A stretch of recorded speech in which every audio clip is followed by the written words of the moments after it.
When you consider that not even the Blessed Virgin Mary can do what a priest does, when you consider that neither the angels nor the archangels, nor Michael, nor Gabriel, nor Raphael,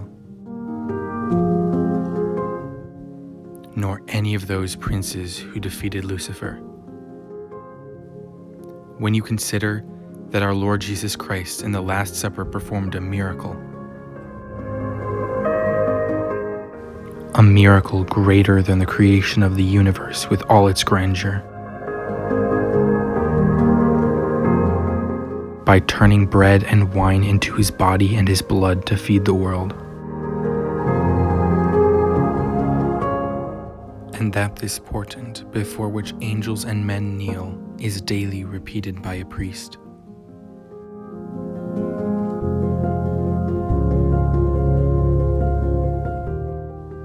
When you consider that other miracle which only a priest can do, to forgive sins, and that what he ties in the depth of his humble confessional, God, obliged by his own words, ties in the heavens, and what he unites, God instantly unites it.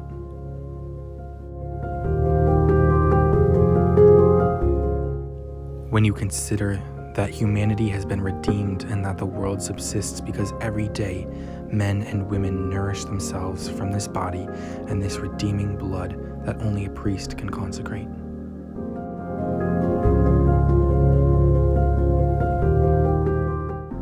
When you consider that the world would die of the worst hunger if it lacked that bit of bread and that bit of wine.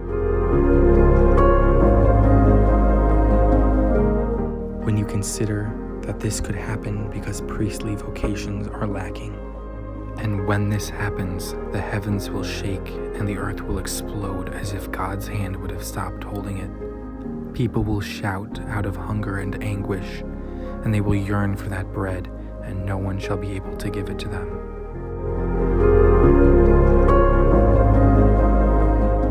They will long for the absolution of their sins, and no one will be able to absolve them. And they will perish with their eyes open, watching of the worst of horrors. When you consider that a priest is more needed than a king, more than a soldier, more than a banker, more than a doctor, more than a teacher, because he can replace all of them, but none can replace him. When you consider that a priest celebrating Mass at the altar has a dignity infinitely higher than a king, and that he is not a symbol, not even an ambassador of Christ, but the same Christ who is repeating the greatest of miracles.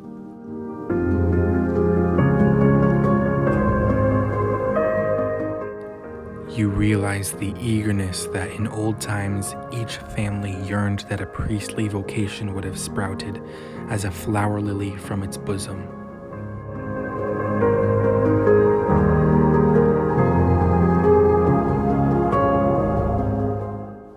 You realize the immense respect people used to have towards the priests, which is reflected in their laws. You realize that the worst crime ever is to impede or discourage a vocation. You realize that to cause an apostasy is to be a new Judas and betray Christ once again. You realize that if a father or mother obstructs the priestly vocation of their son, they are renouncing to an incomparable title of nobility.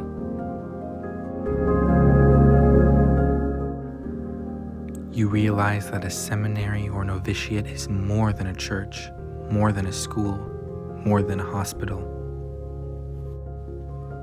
You realize that to help to construct or sustain a seminary or a novitiate is to multiply the births of the Redeemer. You realize that to award a scholarship to a young seminarian or novice is to smooth out the way towards the altar for a man. A man who during half an hour every day will be much more than all the earth's dignitaries or all heaven's saints. Because he will be the same Christ sacrificing his body and blood for the life of the world.